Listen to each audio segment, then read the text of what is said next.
Welcome back, Hive Mind. This is Shalzar with Hive Mind Gaming, coming at you with another Raid Shadow Legends video. We've got a big one here, guys. We got a big one. First off, times 10 starts tomorrow. Well, we know it's coming up. There's always a times 10, and then always a times 2, and then a times 10, then a times 2. Well, next week starts the Fragment Fusion, so you know this week they want to pull as many of your shards as possible so that you have to spend money to get that Fragment Fusion, which looks pretty good for next week. So let's get into what is a times 10. So if you're new to the game and you're a little confused on what the times 10 means, it doesn't mean that it's a times 10 chance to pull a legendary.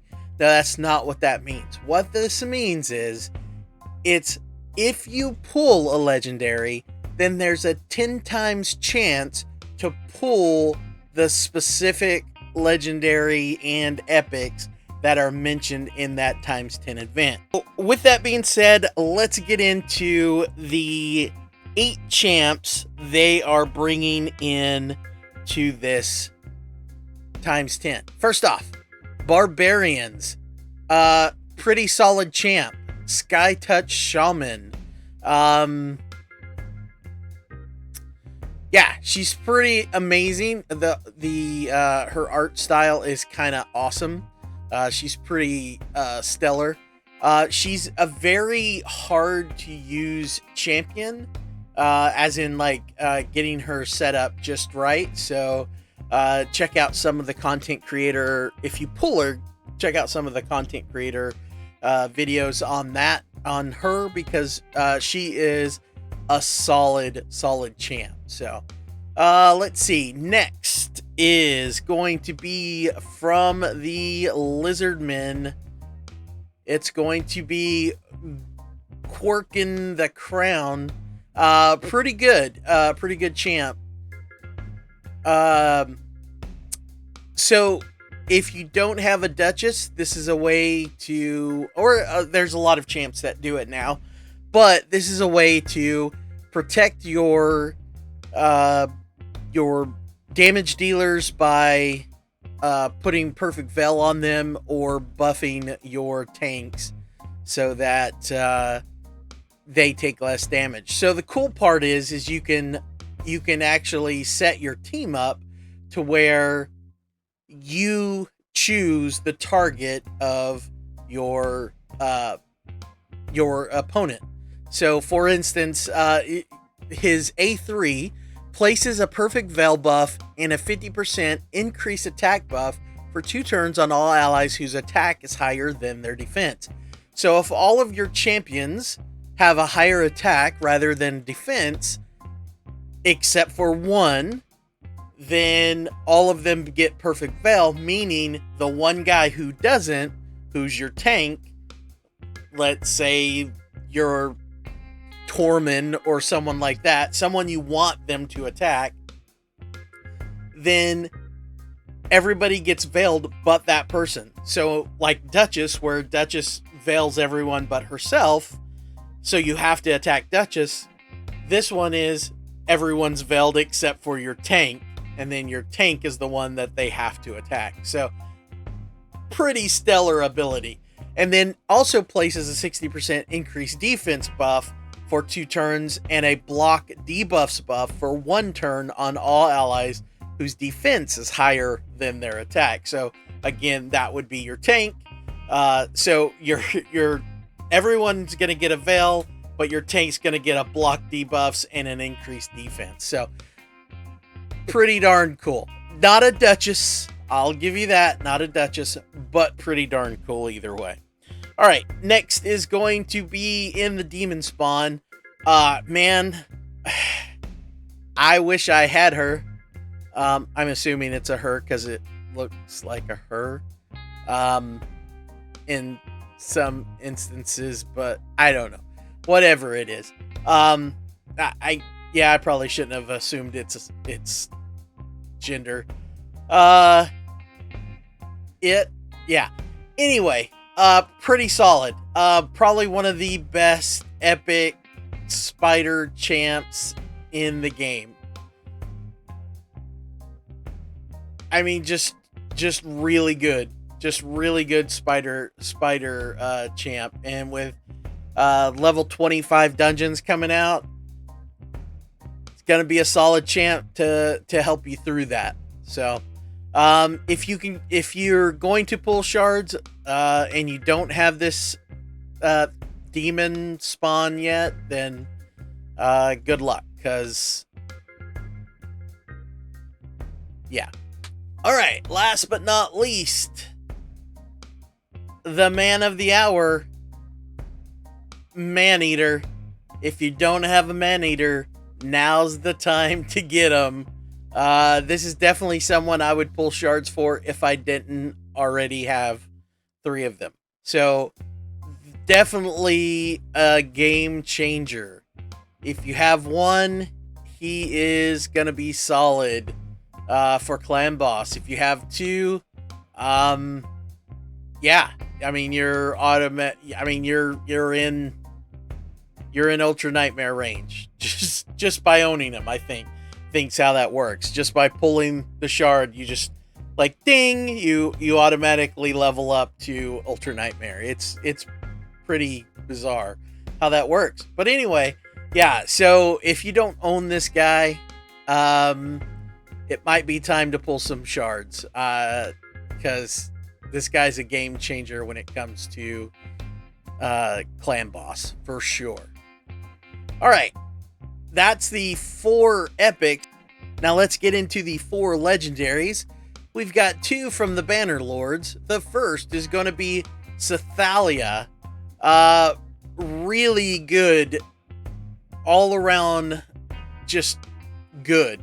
She can help you through content. She can help you through Doom Tower, dungeons, arena. I mean, she's just good anywhere. She's got a heal. She's got a buff remover. She's just good. I mean, just an all-around solid champ.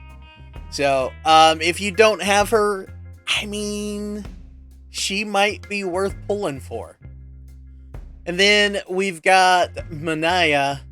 I mean, she looks cool. I mean, the Snow White of Raid Shadow Legends. So, she's okay. She's an okay healer. She's got a pretty good heal. So she's not horrible for that. If you've got Coronar, then she's really good and actually makes him even better. So if you've got Coronar, she's definitely worth a pull. So, because the 2 of them together are a solid team for sure. So, which I find it funny that she looks like Snow White, but is with the Beast. Belle's gonna be pissed. Oh, sorry. Wrong game. Let's see. All right. Next is going to be Blind Seer for the Dark Elves. So again, not recently, she got a buff several months ago and became a really good champ. She was a Vault Guardian before that time, but she is pretty good now. So if you pull her, I don't think I would pull Void Shards for her. But if you're pulling Void Shards to get your Maneater and you pull her, it's not a loss because she's not bad at all. But I don't think I would pull shards for her specifically. And then last but not least, I saved this one for last. Usually I do the Voids last, but I saved this one for last because she's better than the Void that they had, and that's Duchess Lilitu. It's going to be tough for me not to pull shards tomorrow for this young lady. I mean, yeah, she's just good. She is probably one of the top 5 champions in the game. Top 5 champions in the game. I mean, just absolutely ridiculous how good this champion is. So, yeah, so, I mean, that's pretty much it. I just wanted to go over that real quick. Now, quickly, some of the stuff that is out with this patch that came out today. One is the news. We've got the new champion that just came out with the missions. Ramen 2 Drake's Blood, which we'll take a look at here in just a second. And then we had a whole bunch of fixes with our champion AI fixes. Void Champions Rebalance. Yes, these are the rebalancing things for the different voids. So this is going to be fixes to the champions avatars and things like that, and then we've got other fixes. Scroll now works smoothly in the tavern. So basically with that was always annoying, where you would get the bug where you would try to scroll down, but it always takes you back to the top. You could easily just remove someone's gear, unequip someone's gear, and equip it. Of course, that costs you silver, which sucks. Or you could just log out and log back in, was another way to fix it. So either way, it was annoying because you had to fix it. That's something you shouldn't have to fix. So it looks like they fixed that, which is a good thing. Well, cool. So they changed some good stuff there. And then, of course, the silver cost reduction. So now's the time to re-gear your guys. If you've been putting off re-gearing your champs for Doom Tower or other locations, now's the time to do it. Now's the time to go after your Lydia, because now you can take your best gear off of your champs. Always make a note of where you're pulling gear from, but pull your gear from your best champs, put them on your faction war teams, and get your Lydia. Now's the time to do it. Next, we take a look at our progress missions. So it looks like they pick up from where they left off. So let's see this bad dude. Wow, look at that. He is a lizard man. Wow, I was really expecting him to be Shadowkin, because he kind of looked like a samurai, the way his armor's set up, but But I'm glad to see that he's an actual lizard man. That's pretty awesome. Let's go take a look. Let's take a look at him in here. Oh, that's much better. Okay. All right. So let's see. So his accuracy is 20, resists 30, crit damage, crit rate. Those are basic. Speed is really good. Defense is not bad. Attack is pretty good. His HP is what's really low. All right. So his A1 Psychic Overload attacks one enemy, has a 75% chance of increasing the cooldown of one of the target's skills at random by 1 turn. Has a 25% chance of placing a stun debuff on the target for 1 turn if a skill has its cooldown increased to the max. Huh, interesting. If the cooldown increase is successful, will also decrease the cooldown of one random skill by 1 turn of the ally with the highest turn meter and a skill on cooldown. Wow. That's pretty neat. Okay. So it's 75% chance. That does book up to 100% chance. His A2 attacks one enemy 4 times. Wow. The first hit has a 75% chance, so it books up to 100% chance of placing a 60% decreased defense debuff for 2 turns. The second hit books up to 100% chance of placing a 25% weakened debuff for 2 turns. The third hit books up to 100% chance of placing a 30% decreased speed debuff for 2 turns. And the fourth hit books up to 100% chance of placing a block buffs debuff for 2 turns. Wow, that's so good. Also has a booked up to 100% chance of placing a True Fear debuff on all enemies for 1 turn if the target has 4 or more debuffs after the attack.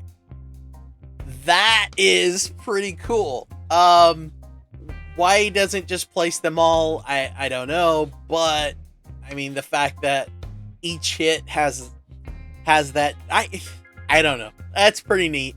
That's a cool way of doing it, I think. It just makes it unique. I like it. That's kind of cool. All right, next we have is A3 Bloodwings. It's on a 4-turn cooldown, books down to a 3-turn. Attacks all enemies. Has an 80% chance of removing all buffs from all enemies before attacking. Wow. So it's a full buff removal. And that books up to 100% chance. And then also has an 80% chance, it books up to 100% chance of placing a block active skills debuff for 2 turns on enemies without passive skills. What? Places a block active skills debuff for 2 turns on enemies without passive skills. So if they don't have passive skills, then it blocks all active skills. Also has an 80% chance, or books up to 100% chance, of placing a block passive skills debuff for 2 turns on enemies with passive skills. Whoa!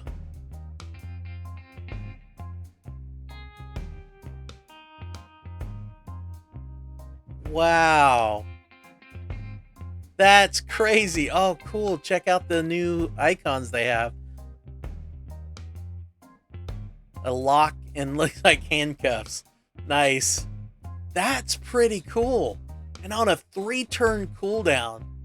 Wow, that's cool. That's cool. I'm glad because look, all right. So this is the only way to get this guy. You can't get this guy by pulling shards. So they had to make him good, but not completely broken, because they had to make him worth trying to get. And the fact that you can only get him through this, I mean, they had to make him pretty good, right? And this is not bad. This is not, and the fact that they created a new ability / skill, I think is great. I think it's awesome. So that's pretty cool. All right, let's see what his passive is. His passive, Arrogance. Whenever an enemy places a stun, sleep, freeze, fear, true fear, or provoke debuff on this champion, will instantly fill this champion's turn meter by 30% and place a 30% increased speed buff and a shield on them for 2 turns. The shield buff is equal to 30% of this champion's max HP. This is a pretty cool ability. Yeah, I like it. Wow, he's really good. He is pretty good. Increase ally accuracy in all battles by 80%. Yeah, he's going to be good, man. They did a pretty good job with him, because I don't think he's going to be broken, but he's definitely going to be worth getting. All right. Let's see, what else did they do with this new patch? Let's take a look at the campaign missions. So, looks like they're retroing a lot of this stuff. So, we're going to be able to collect that one right away, Now, the next thing I need to do is use 10 glyphs to upgrade artifacts and accessories. Clear stage 14 of the Barbarians Crypt, already done. Beat the Doom Tower boss on the 10th floor on normal. See, I knew that they were going to bring Doom Tower. My guess is they're going to have 3v3 arena in here as well. That's interesting that they're throwing the faction war stuff in here. I'm not sure how I like that. I mean, I could beat most of them, but I'm just not sure. Wonder when you get to... So, with the Arbiter missions, when you got to the end, you had to beat stage 20. You had to be able to beat stage 20 on auto on all the dungeons. And that was always the hardest thing for people to do when it came to beating the Arbiter missions. So I'm hoping that they don't do the same with like the Doom Tower, where you have to beat, you know, Doom Tower on hard mode. You've got to beat the final boss. I hope that they don't do that. I hope they don't do that. Unfortunately, I believe they're going to. So before you can get this guy, you've got to be able to beat hard mode, you know, Doom Tower, or you know, level 25 dungeons. Unfortunately, I wouldn't be surprised if they did that. Even though they've been saying this whole time, oh, well, if you can't beat the hard Doom Tower, or you can't do the level 25 dungeons, it's not a big deal. It's designed to be the in-game stuff kind of thing. But the thing is, if it's designed that way, why would you make this guy a catalyst for getting that done? It's annoying. Very, very annoying. Yeah, it looks like all this stuff is just upgraded versions, which we expect. So anyway, yeah, so it's interesting. I still like the fact that they're doing this. I love the fact that they increase these missions. I actually enjoyed doing Arbiter missions when I was leveling up. And also, it's a good way to level up your actually account level, because that's the best time to get XP, things like that. So, all right, Hive, that's it for this video. If you like what you've seen and you want to see more, hit the like button and join the Hive by hitting the subscribe button, and we'll see you all soon. Talk to you later.